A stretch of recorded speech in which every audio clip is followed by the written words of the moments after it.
How now, how now, brown, how now, brown cow.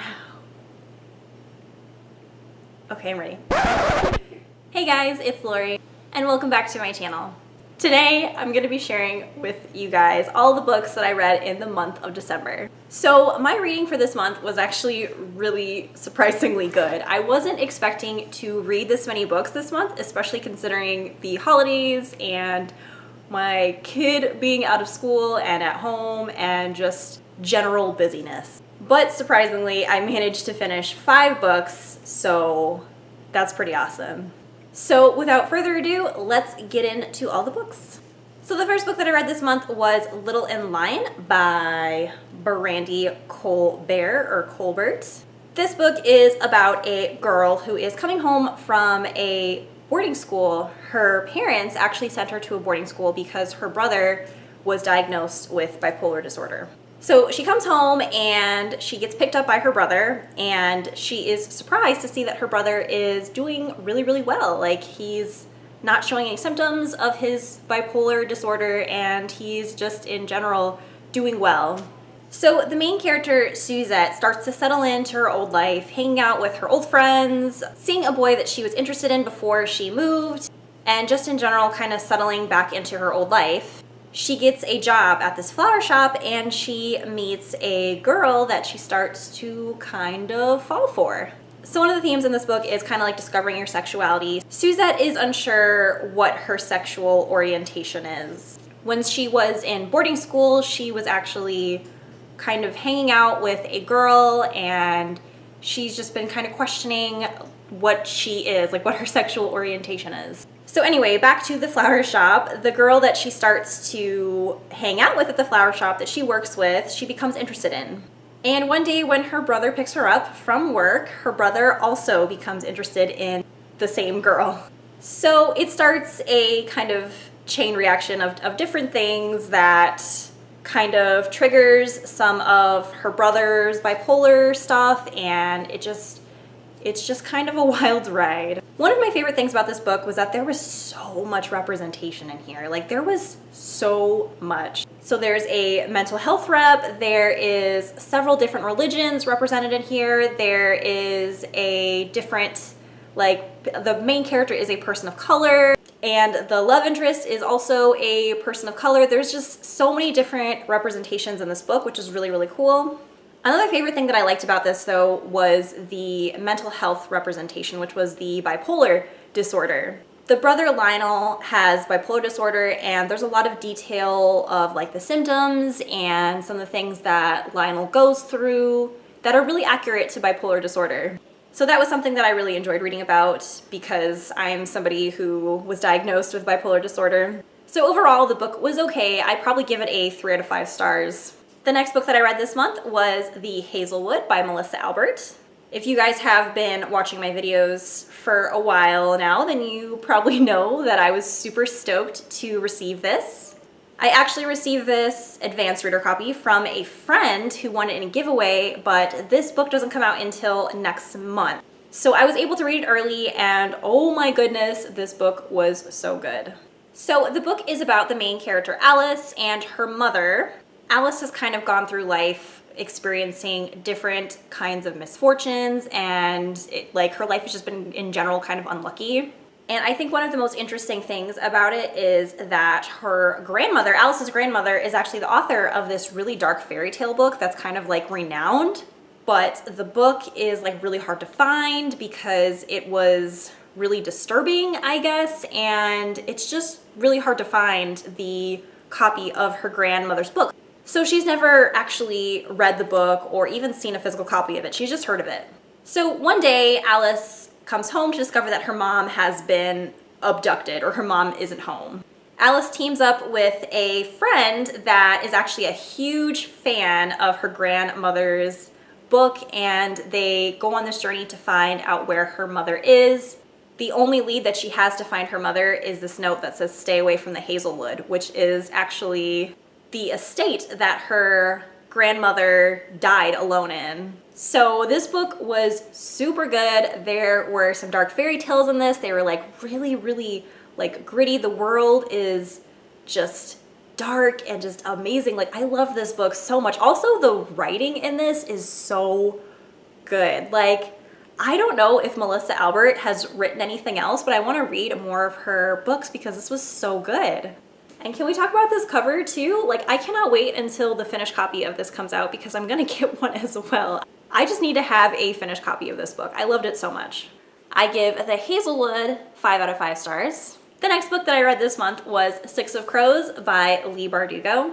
So I don't even know where to start with this book, but holy moly, this was a journey. I was told by several different people that I was gonna love this book, but something inside me was like, maybe not. And honestly, I wasn't sure why, because this is right up my alley. But for some reason, I thought that I wasn't really going to love it. Yeah, I got like maybe 10 pages in and I knew right then and there this is going to be a new favorite. So this book is about our main character, Kaz Brecker, who is actually a renowned like thief, like a rogue type criminal. He has his own gang called the Dregs that is just full of different types of people. Also people who are like criminals or people who have come from different parts of their lives where they've been wronged and they want revenge. And it's just really, really, really amazing group of characters. This book is told from multiple different characters' perspectives, so you get a little bit of everyone in the Dregs, and every character has some kind of background that is just so unique, and they have just really compelling stories. Leigh Bardugo really goes into the background of the characters and kind of like talks about where they're from and how they got into their position in the Dregs. So it's really unique and it's just so cool to see like where they came from and like why they're with Kaz and why they are doing what they're doing. So essentially Kaz is given the opportunity to take on this heist that is potentially life-changing. He never turns down an opportunity to make a lot of money. So this is a heist that could make him a lot of money. The characters in this are so well written. They all are so like fleshed out. There's a lot of different representations in here as well that just make it so good, and it is so perfect. Like, I love this book so much. It quickly became one of my favorites and I couldn't put it down when I was reading it. I give Six of Crows a 5 out of 5 stars. So the next book that I read in the month of December was Cinder by Marissa Meyer. This book is about our main character, Cinder, who is a cyborg in a place called New Beijing. She is kind of like the ward of her evil stepmother type dealio, and she has 2 sisters, one of them being kind of cruel, the other one being a little bit nice. And if you couldn't tell, this is kind of a retelling of Cinderella. It is a very loose retelling, but it is a sort of retelling of Cinderella. So she is a cyborg, and in this world, cyborgs are kind of the lesser beings. Like, if you're a cyborg, you're like looked down upon. And she's also a mechanic, which makes it even worse because she's like dirty. So on top of her being a cyborg and her being a mechanic, she's just like super like the lesser being in this universe. So there is this plague going around, and the scientists are trying to research to find out how to stop it because it is an epidemic, and Cinder's really worried about it. And without going into too many spoilers, things happen, and it was a really good story. The only thing that I didn't really like about this was a really predictable book. Like, super predictable. So honestly, it kind of made the journey of reading this like not as enjoyable as I would have liked. After doing some research too, I found out that I think Marissa Meyer kind of wanted the reader to find out the plot twist before Cinder actually did, but at the same time it's like, it would just, I don't know, it just didn't sit well with me that I was able to predict it so quickly. Like, it's something that, I don't know if anybody else goes through this, but I just predict plots like so easily, and it's so frustrating. But I still give this book a 4 out of 5. I did really enjoy the story, and I'm still going to continue on with the series because I know there are, I think, 4 other books So, and I think the world is pretty compelling, and I liked Prince Kai, and I don't know, Queen Lavanna is pretty interesting. So I'm gonna continue on and see if it gets any better. So I actually read all of the books on my TBR for the month, and I actually threw an additional book because I did have a little bit of extra time to read, and the book that I threw in and finished was An Enchantment of Ravens by Margaret Rogerson. So for those of you who've been following me for a while and been watching my videos, you guys probably will recognize this because I did try and read this during my Dewey's 24-hour readathon, and I didn't actually get very far into it.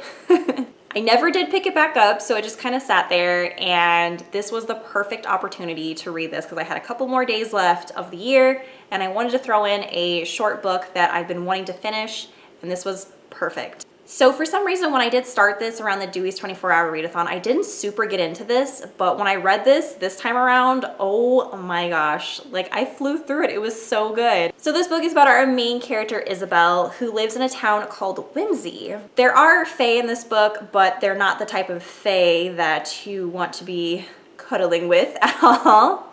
They're very dangerous, and they're also kind of sad.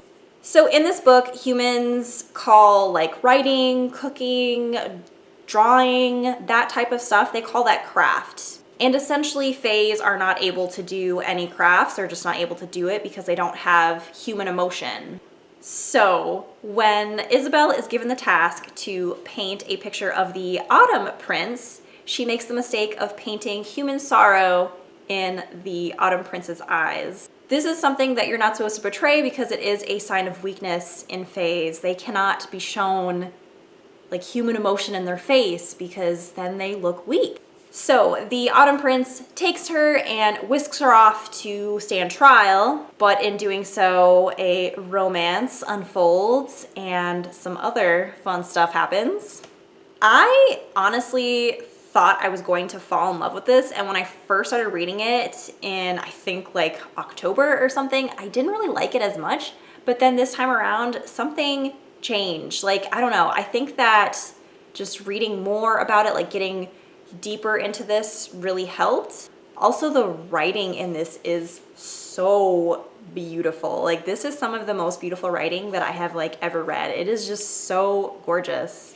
I didn't really like the characters that much in this. Like, I wasn't a huge fan of the Autumn Prince Rook, and I didn't really like the main character that much. I mean, she was okay. She had a little bit of sass, but I don't know. I wasn't a huge fan of the characters. On top of that, it was a really short book. This is like a just shy of 400 pages. It's really, really short. So there was a lot of me wondering, like wanting more essentially because it is so short. And I think this is a standalone novel, so I do not believe the author is going to be continuing the series. I kind of wish she would because I would love to like learn more about some of the characters, but I don't know. It could have been longer. But I did like the ending, and like I said, the writing is really, really beautiful. If you're a fan of gorgeous writing, this is definitely something that I recommend. So An Enchantment of Ravens, I give a like 3.5 or a closer to 4 stars rating out of 5. So those were all the books that I read in the month of December. I actually did really, really well. I'm really proud of myself because I didn't think I was going to be able to read my initial TBR, but I ended up adding an additional book, so that's really exciting. I'm actually filming this just a couple of days before the new year, so I wanted to wish you guys a wonderful new year, and I will have another video soon, hopefully my reading goals for 2018.